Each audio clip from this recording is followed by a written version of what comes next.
श्री शिवाय नमस्तुभ्यम दोस्तों। जैसा कि दोस्तों आप सब जानते हो, एकादशी तिथि आने ही वाली है जो कि 19 मई को यानी कि रविवार के दिन पड़ रही है। तो दोस्तों आपको बता दें कि एकादशी तिथि इस बार भी दो है, जो कि 18 को भी है और 19 मई को भी है। तो दोस्तों एकादशी तिथि की जो शुरुआत है वो 18 मई को यानी कि शनिवार को सुबह 11:22 पर और इसका जो समापन है 19 मई को यानी कि रविवार के दिन 1:50 पर हो जाएगा।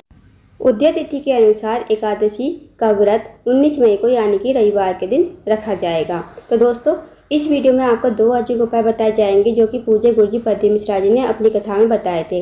पहला जो उपाय है वो है मनोकामना पूर्ति के लिए, साथ ही दूसरा जो उपाय है वो है धन प्राप्ति के लिए। यदि आपके घर में धन की कमी है, पैसों की तंगी है, तो आप इस उपाय को अवश्य कीजिएगा।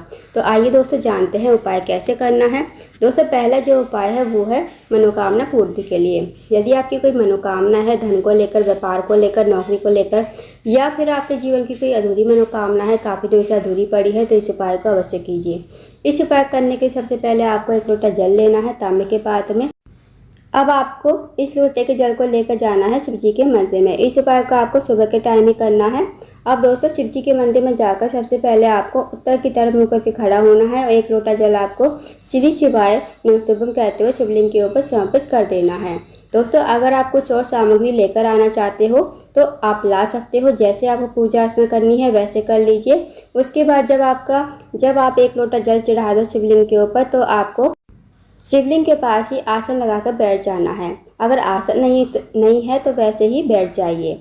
आपको दोस्तों एक नाम बोलना है स्वधा स्वधा स्वधा।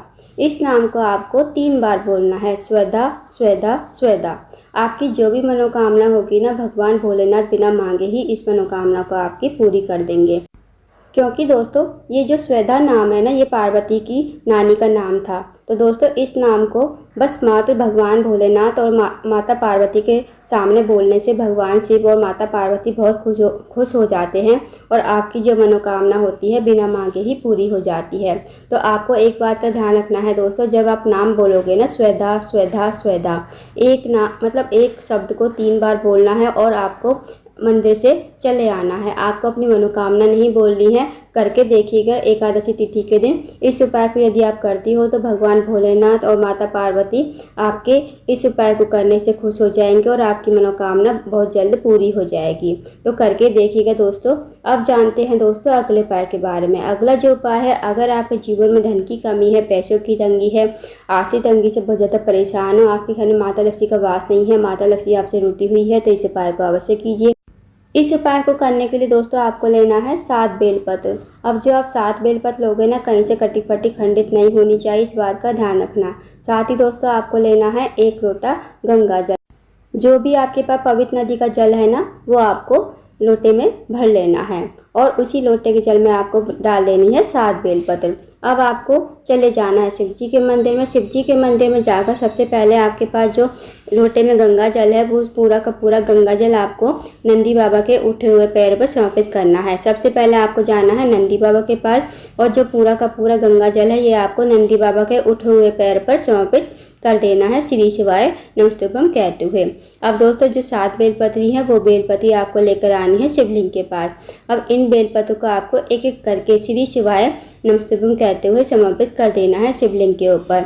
अब जो बेलपत्र की डंडी का मुख होगा ना, वो होना चाहिए माता असुरसुंडी की तरफ। जिस तरह माता असुरसुंडी का स्थान होता है जलाधार के बीचों बीच में, तो उस तरफ आपको डंडी का मुख करना है और आपको एक एक करके बेल पर समर्पित करनी है। जैसे आप एक बेल पर समर्पित करी श्री शिवाय नमस्तुभ्यम, दूसरी बेल पर समर्पित करी श्री शिवाय नमस्तुभ्यम।